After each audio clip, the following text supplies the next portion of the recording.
Gibase sa aktwal nga panghitabo nga nasulat diha sa basahon ni Mormon. Lain pangtugon ni Hesukristo.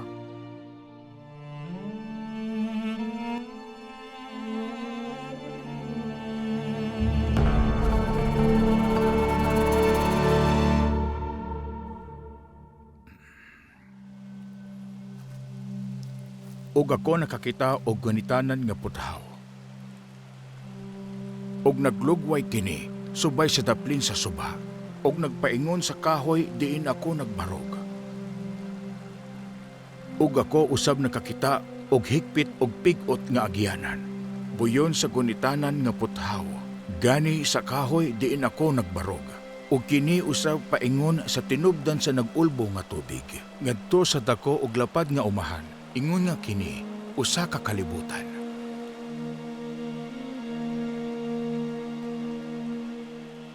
Ug ako nakakita og dili maihap nga pundok sa katawhan.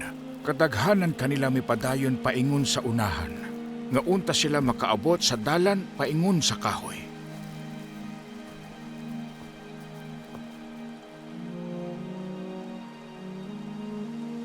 Ug nahitabo nga dihay mitunga, nga gabon sa kangitngit.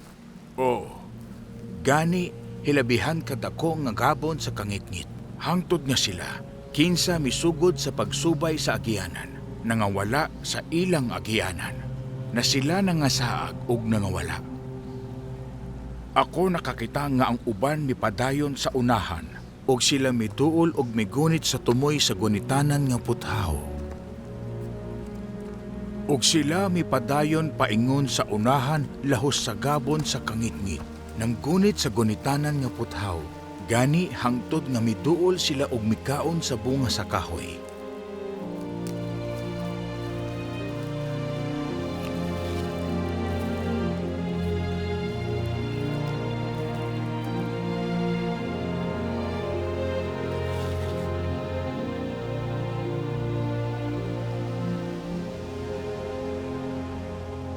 Akong nakita sa pikas nga daplin sa subang nga may tubig.